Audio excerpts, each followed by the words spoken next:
जमीयत, शिवल हिंद की जमीयत, हजारी की जमीयत, मौलाना मोहम्मद खान शिरानी की जमीयत, मौलाना गुल नसीम खान की जमीयत, मौलाना शुजाउल मुल्क की जमीयत। जरा जोर से बोलो, जरा शोर से बोलो, मर्दान में जमीयत, नारे तकबीर।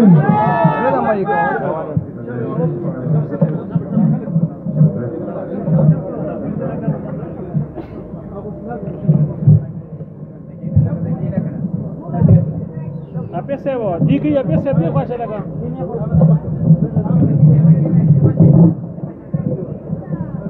नहीं किन पीट की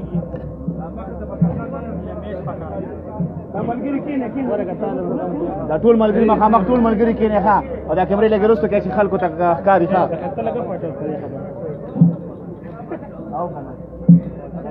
ته دې خواته ته څه کېدل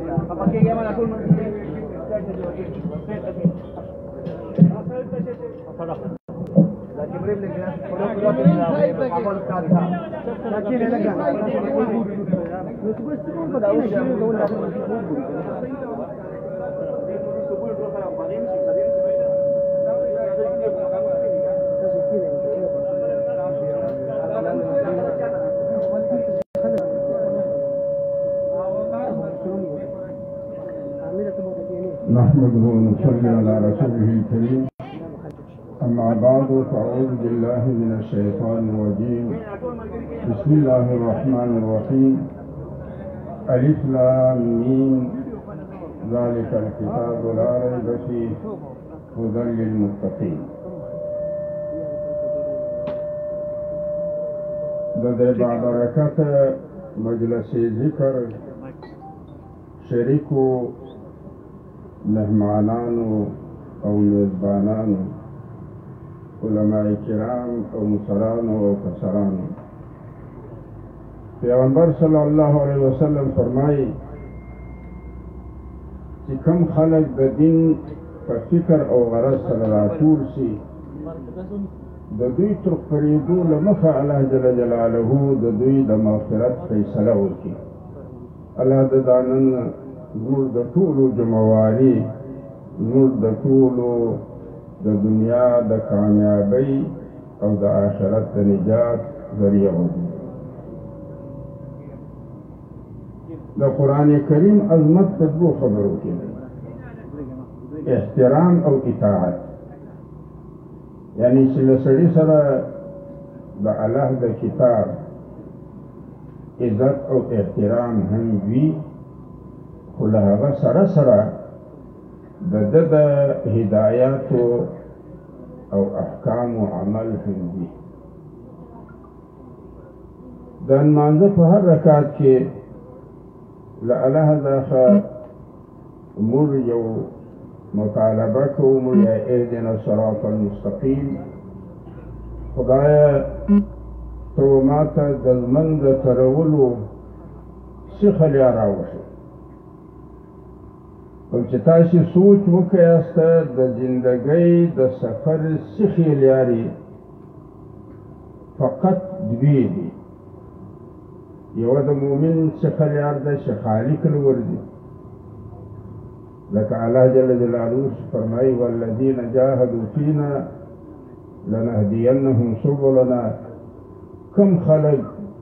چې د ژوند سفر د ژوند د دین پر ولد لیار باندې زما وخواته را لنډوي او ځان را نږدې کوي چې پر ناولده دا یو راشي بیا بې حالته براه راست زه رهنمایي کوم. پیغمبر صلی الله علیه وسلم فرمایي لتدخلن الجنه الا من ابى. قيل ومن يابى يا رسول الله؟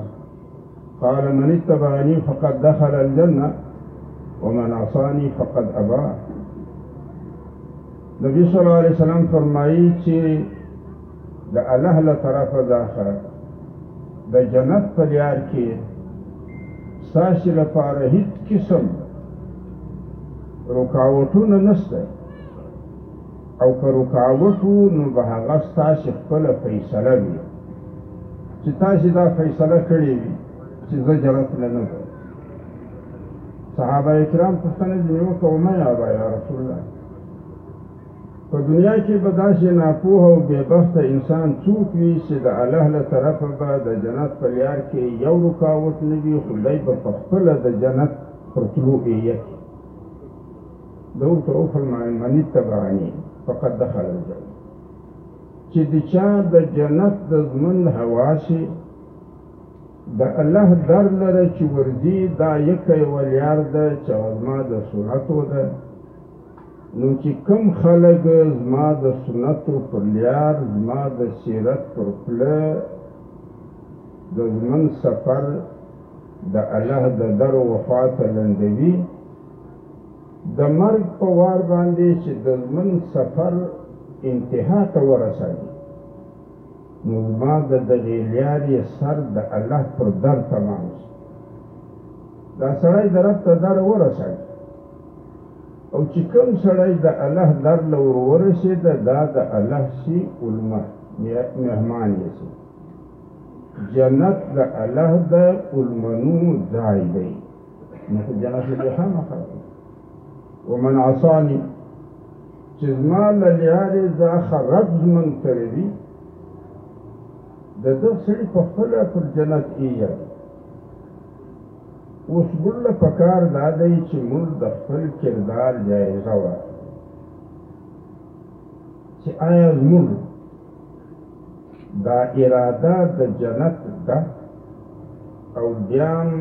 د زمون سفر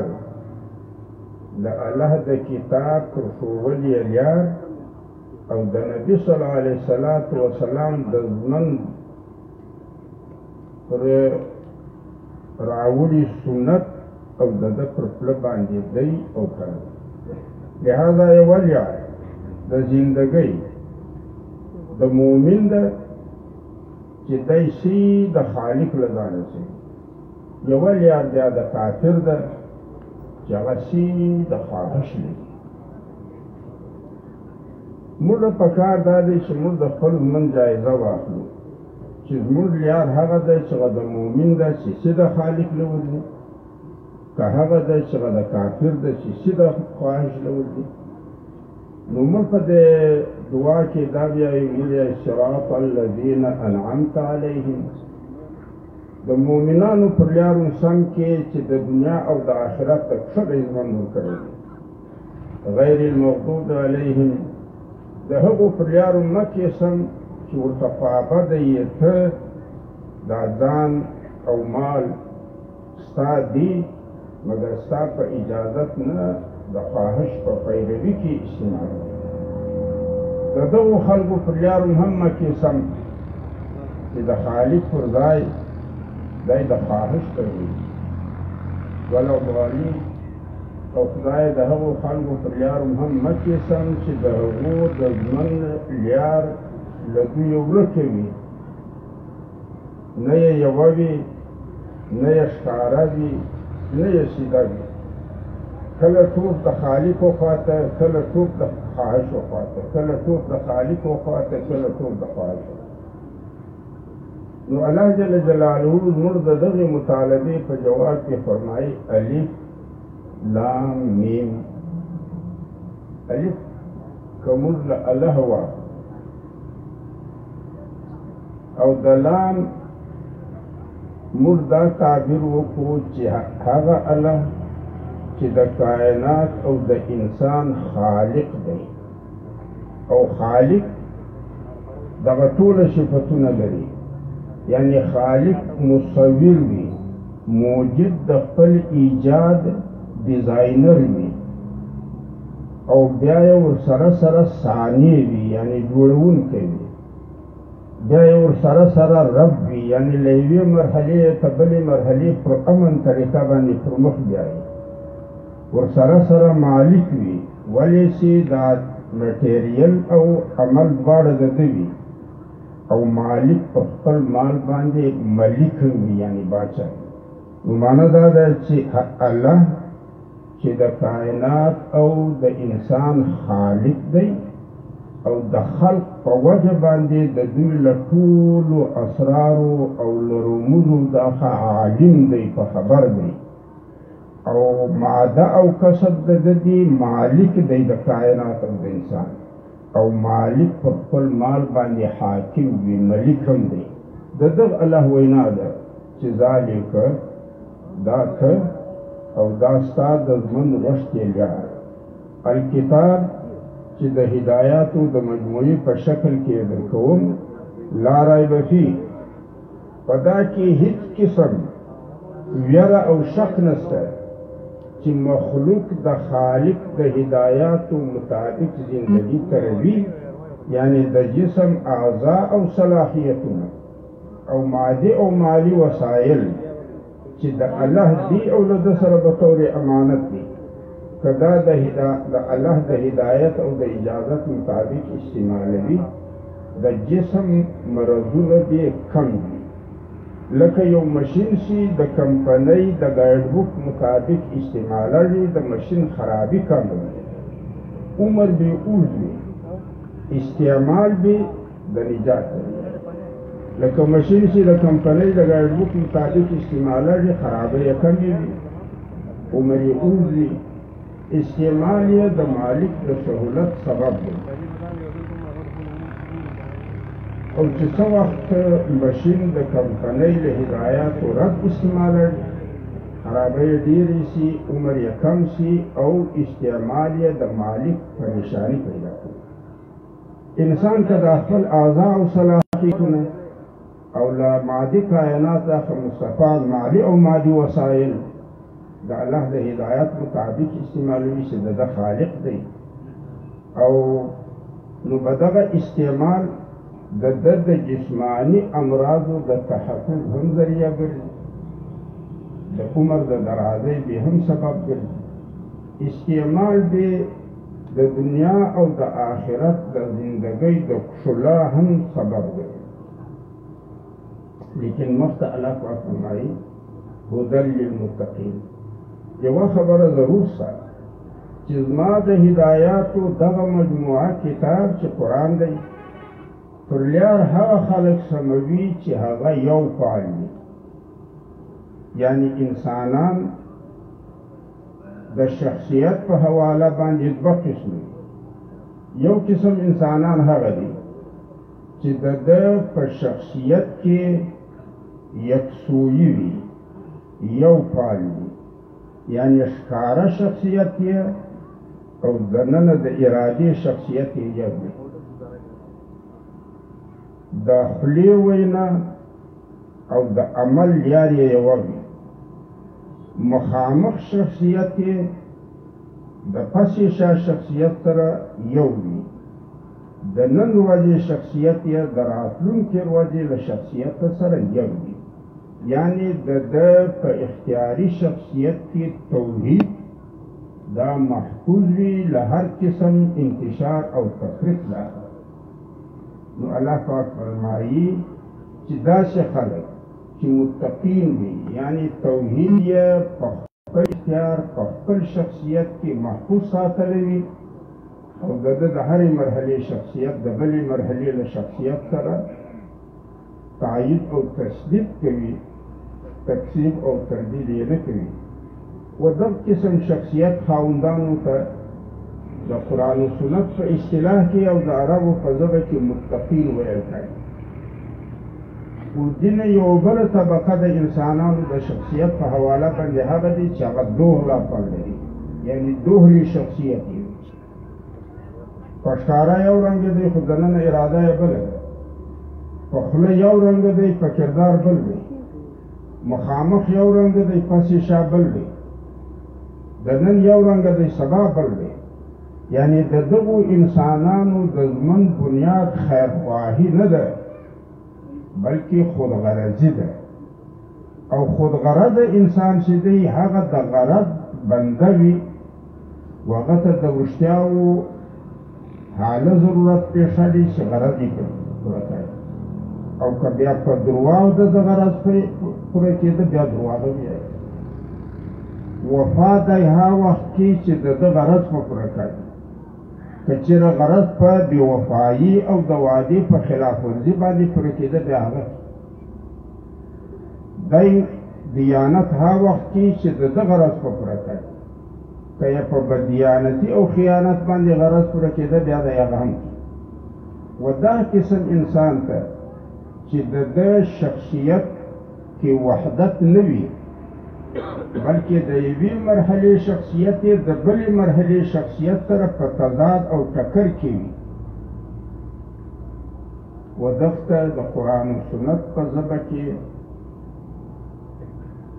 او د عربو په اصطلاح کې د قرآن و سنت په اصطلاح او د عربو په ژبه کې مذبذب ویل کوي دا ذبذبه په عربي ژبه کې و بېقراري ته ویل کوي او مچ ته په عربي ژبه کې ذباب ویل کوي ولې دا مچ پر یوه ځای په قرار کښېني نه ټوپونه وهي کله و یوه خوا ته کله و بله خوا دغه مذبذب انسان چې دی د ده د ژوند سفر پر یوه لیار نه دی کله د خدای ولیاد ته کله د خواهش ولیاد او الله پاک په قرآن کریم کې فرمایي ومن الناس من یعبد الله علی حرف ځینې خلک د الله د بندګۍ پر د آخري څنډه ولاړ دي یو قدم یې د دین په دایره دننه بل یې بهار وي که یې په دین کې دننه ګټه منده که مالي او مالي بیا تر ده جاتې پورته دینداره نشته څوک یې جواب نشي ویلی که داسې ورته معلومه شوه چې دلته ریاضیان دي ریاضیان دي د هغه دننه د دین دننه قدم هم د بندې را اخلي د خدای دین دی و خدای ته پاتې دین الغریبان خلک دي چا لہذا و دغته مذبذب ویل کوي یعنې مذبذب معنا د ده په زندګي کې ټکاو نشته بلکې بېقراره ژوند دی او دغته منافق هم ویل کړي ولې نفاق په عربي ژبه کې وهب سورم ته ویل کړي چې د دواړو خواو خولې اخلاصي داسې انسانان چې هر مجلس ورځي دی تر دا له مخه دا سنجوي چې له مجلسه که ځان خلاصوم نو به ملیار کمه دغه خلک زه اکثرو خلکو ته ویایم چې دا خلک داسې دي لکه د انسانانو په جنس کې یو نر دی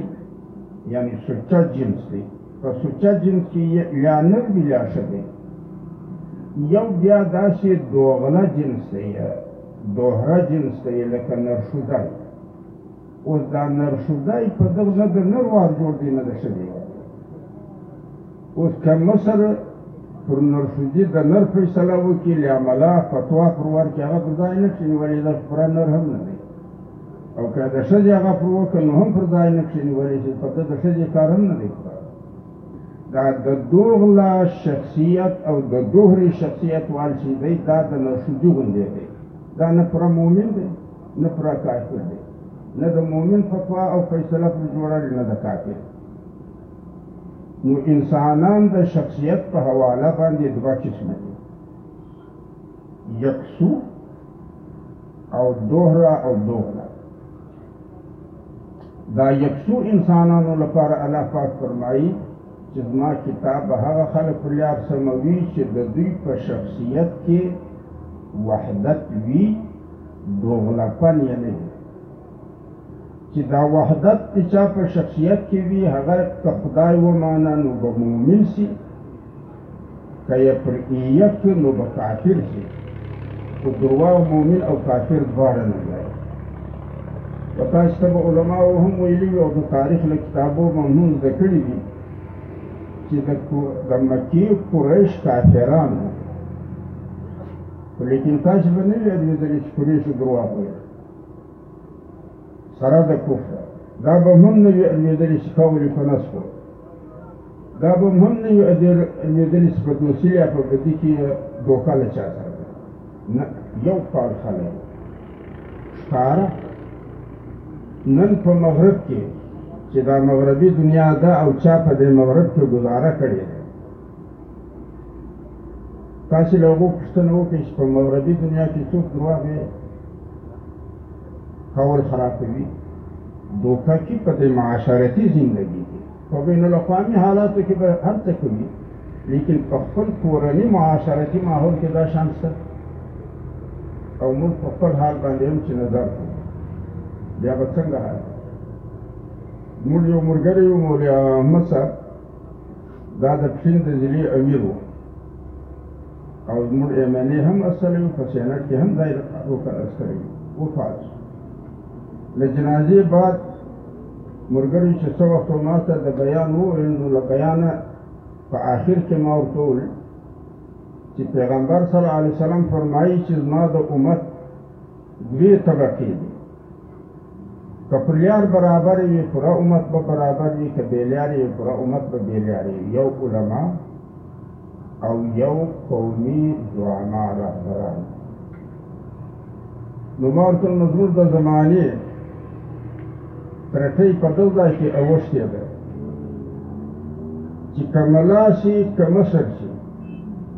چې ښکېره لغړ درواغ پر غاړه وي چې دا د درواغ وویل په فلاني ځای کې په فلاني وخت که ملا شي که مشر شي نه به سترګې بدلې شي نه به رنګ بدل شي نه به په ځان کې څه احساس د خړې او د پړې کړي د خندا به د تشین چې باید ته عجیبه سړی یې دا خو حکمت عملي ده بیا چې لغړ دګړه بې وفایي پر واړوي چې د مړي خو وفا ته پرېښو واده ده خرابه کړه په ده کې به بیا هېڅوک فرق نه کړي محسوس له خندا به درته شین چې باید ته ساده یې د زمانې په حالاتو ناخبر یې دا خو سیاست دی رات دی بات دی او د پښتنو المتل دی ولیار تر کوڅه تېر که خوند یې واخله رنګ یې هېر که چې څه وخت بیا دوکه پر واړوي مړه دا خو د لغړه دوکه وکړه حساب د روزي سره فلاني په تا باور وکړ تا وکړي ته واچوه دا بیا له خندا شي چې دا خو مصلحت وقت دی اوس تاسو په خپله فیصله وکړئ چې ملا او مشر درواغ و ځان ته په نامه د حکمت عملۍ جایز بولي وعده خلافي په نامه د سیاست و ځان ته جایز بولي دوکه د مصلحت وقت په نامه باندې و ځان ته جایز بولي تاسو راته وایئ چې دا به م پر خیر واړئ او که به مو کلي ته سره کوو زموږ د شکر اجلاس و په 2015 کې د عمومي دا زموږ د جماعت عمومي د ټول ملک د ملګریو خلاصه یې وبولل یا یې نچوړ وبولل چې راوتلی په دغه اجلاس کې زموږ د سرکان وو چې هغه زموږ مصري دی کار د دې ټولو ارکانو په مخ کې د دغې خبرې اقرار او اعتراف کوي چې دا زموږ د جماعت دستور زموږ اکابرو د تقوا پر بنیاد جوړ کړی وو اوس په موږ کې تقوا نه ده پاته نو چې اوس تقوا نه ده پاته اوس به څه کوو موږ به و تقوا ته ځان ور برابروو چې کمیله ځانه وباسو دا نه وایي چې موږ به ځان و تقوا ته برابروو دا خامۍ او کمۍ به له ځانه باسو نه یا دستور به موږ په ځان پسې بدلوو نو تاسو راته ووایاست چې تقوا د اسلام له بنیاده تاسې وباسئ تقوا څه معنی یعنی زموږ د اکابرو په شخصیت کې یکسویي او وحدت و درواغ یې نه ویل خود غرضه نه و بلکې خیرخواه و او خیرخواه سړي ته د درواغو حاجت نه پېښېږي نه یې درواغ ویل نه یې وعده خلافوله نه یې دوکه اوس موږ د خیرخواهۍ پر ځای باندې خود غرضه یو و موږ ته حاجت د درواغو پېښېږي د وعده خلافۍ پېښېږي د دوکې پېښېږي نو اوس به داسې وکړو چې موږ به دغه عیبونه خو له ځانه نه باسو نه یې ستایو دا دستور به په ځان پسې بدل هغه ځای کې هم ځینو ملګري ورته وویل چې که یوره تقوا نه وي نو بیا د جمعیت علمای اسلام عنوان او نوم پر بل بنیاد باندې نه جوړوي ولې چې بیا خو خلا هم نشته بیا به یا خیانت وي یا به منافقت وي یا به تجارت وي او پر دغه هر بنیاد باندې اسلام نه جوړوي بیا یې مزدور کسان پارټۍ نوم کښېږدي که چېرې مزدوري موندوله د احتجاج لپاره یا د سیاست لپاره دعوا د علماءو دا ده چې نبی صلی الله علیه وسلم فرمایي کانت بنو اسرائیل تسوسهم الانبیاء اذا هلك نبی خلفه نبی آخر وانا خاتم النبیین نبی صلی الله علیه وسلم فرمایي چې د بني اسرائیلو د سیاسي رهنمایي ذمہواري د انبیاء چې یو نبی به د خدای خپل شو بل نبی لیدای پر ما نبوت ختم دی زما د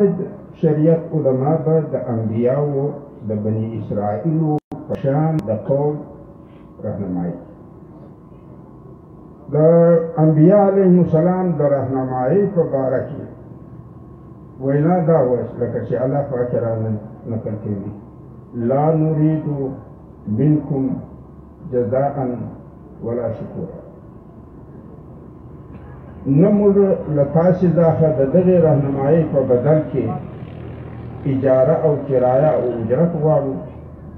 نه د دغې رهنمایۍ په بدل کې له تاسې څخه تعریف او توصیف غواړو تاسې راته ویاستئ چې زموږ د ملګریو دا سیاسي کردار داسې بې لوسه او بې غرضه دی او که په دې کې څه عیبونه شته زموږ ځینې ملګري داسې دي چې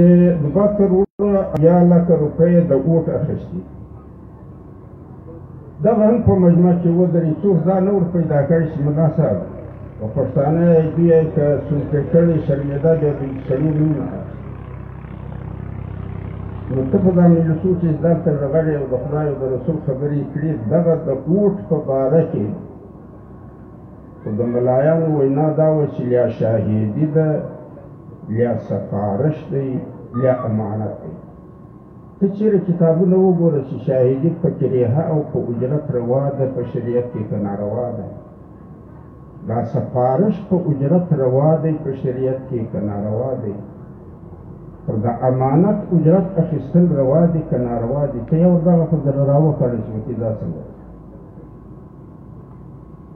نو ځکه زه ملګریو ته وایم چې تاسې د ملګریو پر کردار باندې بحث مه کوئ که هغه عیب په دوی کښې وي نو به غیبت سي که نه وي نو به تهمت سي تاسې دا خپل ملګري او پوره قوم و دا خواته متوجه کوي چې ته په خپل علم مکلف یې الله به له تا څخه ستا د علم پوښتنه کوي ستا په علم کې د دې جماعتي ملګریو کردار د انبیا د سنت مطابق د سیاست دی او کنه د بدنامه دی و تاسو ته دا معلومه ده په دغه ملک کې یو وزیر اعظم داسې هم تر شوی دی چې پر شرابو یې پابندي ولګوله او د اتوار چوټي یې په جمعه بدله دا خو تاسو ته معلوم که نه معلوم وګوره یو بل حکومت او وزیر اعظم بیا راغی هغه د شرابو پابندي واخیستله لایسنسونه یې دوباره جاري کړل د جمعې د چوټۍ پر ځای باندې د اتوار او د هفتې چوټي کړه او ورسره چې د وفاقي شرعي عدالت فیصله د سود په باره کې وه د هغه په باره کې په سپریم کورټ کې پټیشن داخل کړ او سټې یې کړ تر ننه پورې سټې کردار د کوم یو وشو چې پر شرابو یې پابندي ولګوله دغه ښه کار که چې دا جنیوا یې اخیسته دغه ښه کار چې دا د جمعې اتوار یې په جمعه بدل کړ دا ښه کار که دا چا چې جمعه په اتوار او هفته بدله کړ دا ښه کار دا چا چې د سود په باره کې سټې اخیستې ده او تر ننه پورې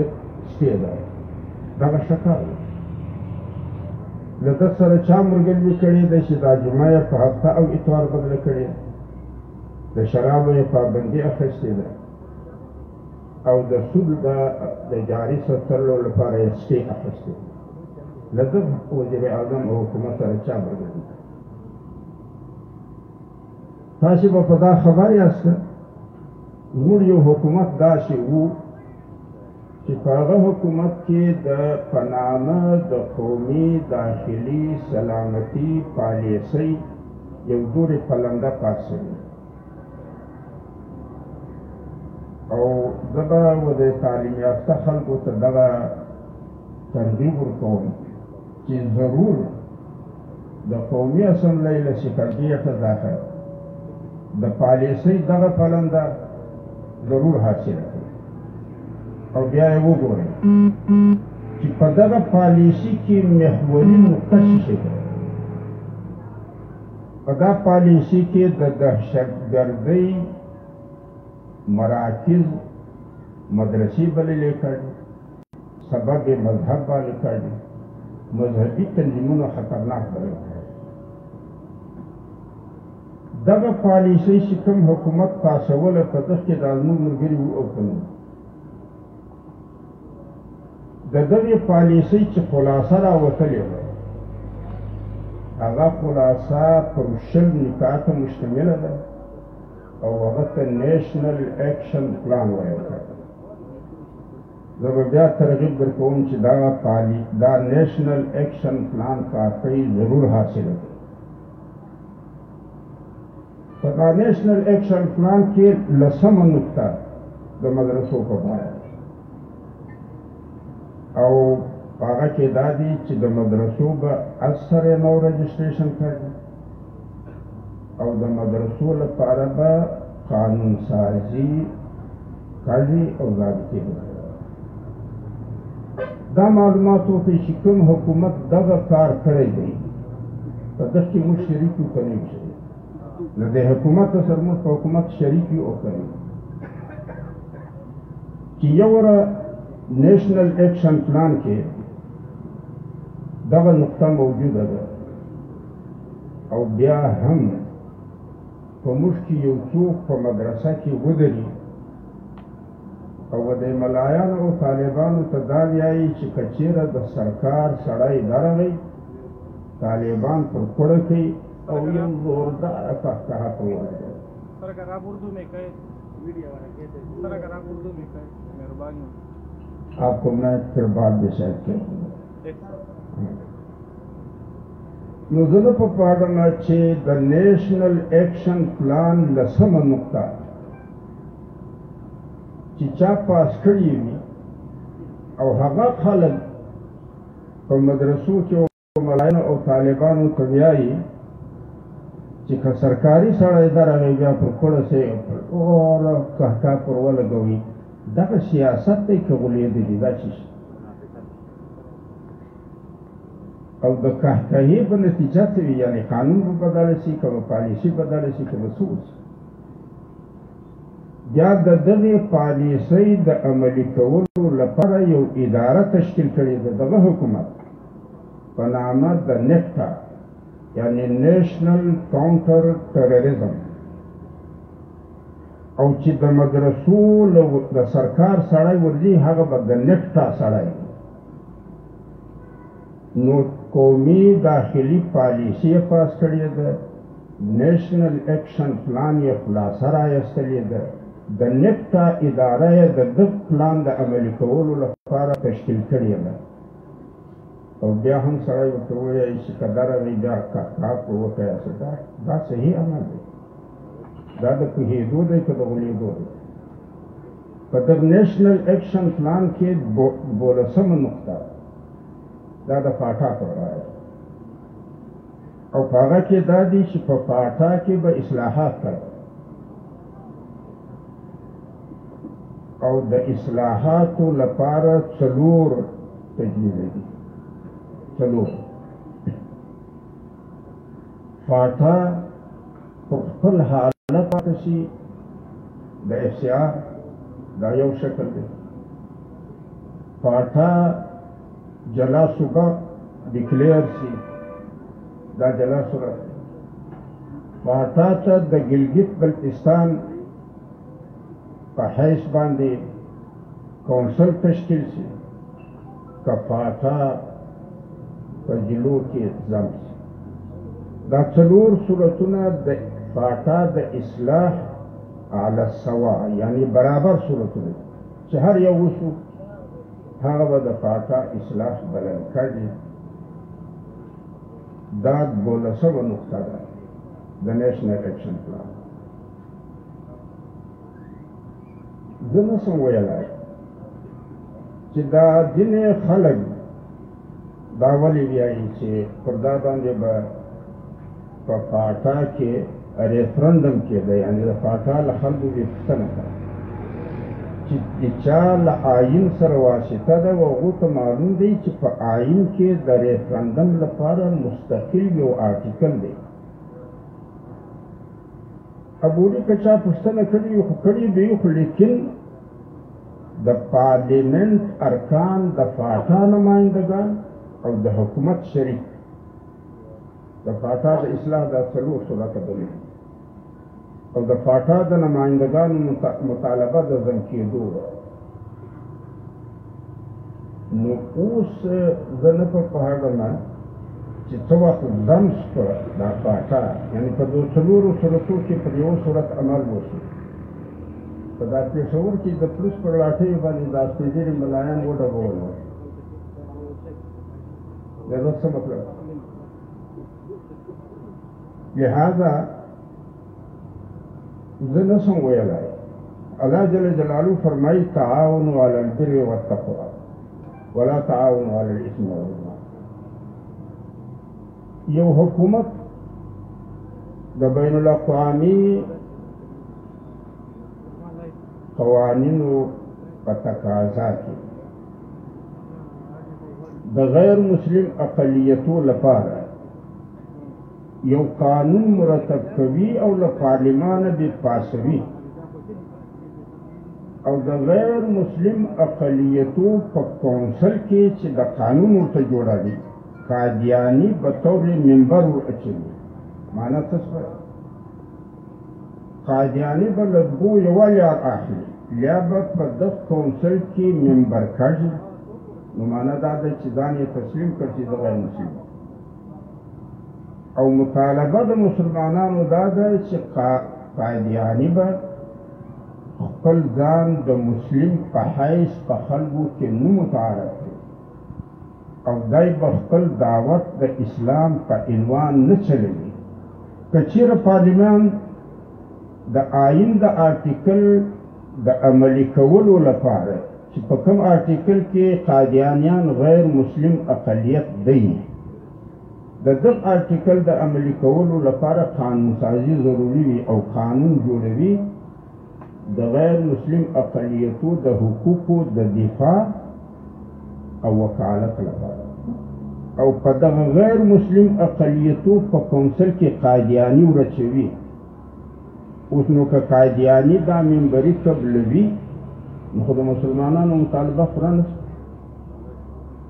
دا غیر مسلم دعوت غیر اسلامي او که یې نه قبلوي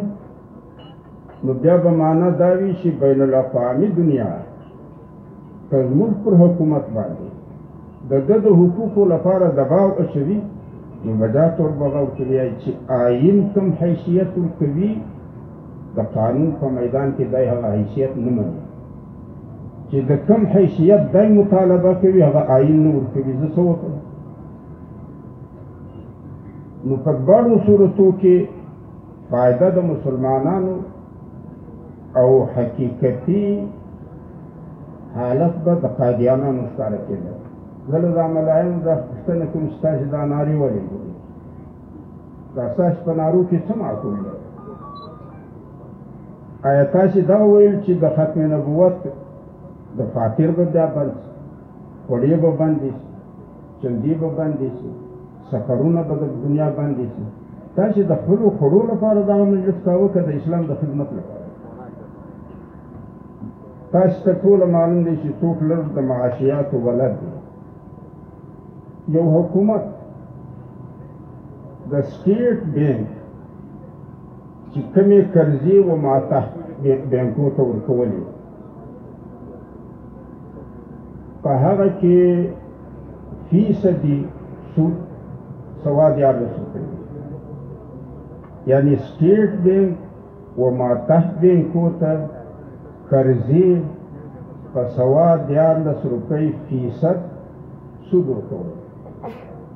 یو حکومت دغه له 14 داخه 9 راوستي، یعنی 6 روپۍ په سود کې کمی وکړه. تاسو راته وایئ چې دا ښه کار وشو که بد کار؟ چېرې چا دغه وویل چې دا ښه کار او چې سود کم شي نو به د کاروبار پایه په حرکت کې راشي، او بیا چې سود کم شي نو د ګناه یو څه نه څه درخ به کم شي. هیچا هم د الله د دغه هدایت مطابق عمل نه وکړ چې تعاونوا علی البر والتقوی.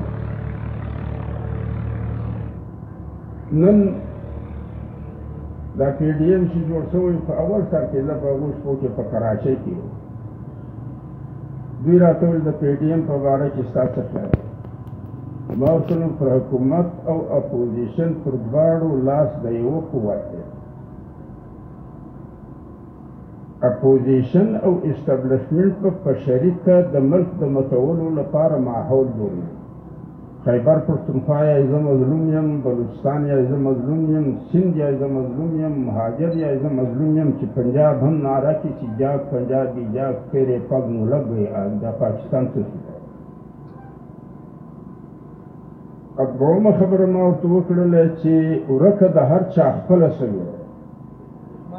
خو د اسټابلیشمنټ ورسو یوه ده. که هر یو خپله ورکه منده که بیا په بل اړه نه شي. نو ما عرض دا دی تاسې ډېر ستړي سوي یاسته، الله پاک د ستاسې دغه ناستې او استقبال او دا محبت او مینه په خپل دربار کې قبوله کړي. انشاءالله که موقع او محل پیدا شو په سړو شپو کې به انشاءالله اوږدې مجلسونه او خبرې سره کوو. او دا خبره زه د دغې یوې خبرې غلط فهمۍ ازاله کوم. ځینې خلک وایي چې شجاع الملک یې ایستلی دی، حسین احمد یې ایستلی دی، ګلنشي خان یې ایستلی دی. فلانه ایستل خو حاله وي چې ننوتل له مخې وي. دا خلکو نه په فضل الرحمن ګروپ کې علمي وو، نه اوس دي، نه بیا به وي. نو دا خلک ولوي چې موږ یو نه پکښې نو بمبه اصیل چی پښتانه یا غیندې به اوسته هی غینده کرکې آو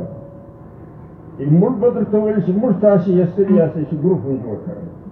او چې موږ نه درته ویایو تاسې خو کږه کښېږدئ انصاف هم وګورئ. موږ و تاسې ته دعوت دا دی چې فضل الرحمن ګروپ پرېږدئ، راځئ خپل جماعت.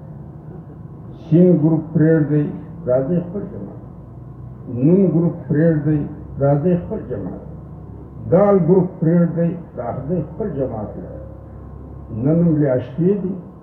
ممکنه دا ده چې یو زمانه خدای پاک داسې راولي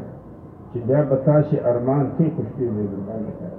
وآخر دعوانا ان الحمد لله.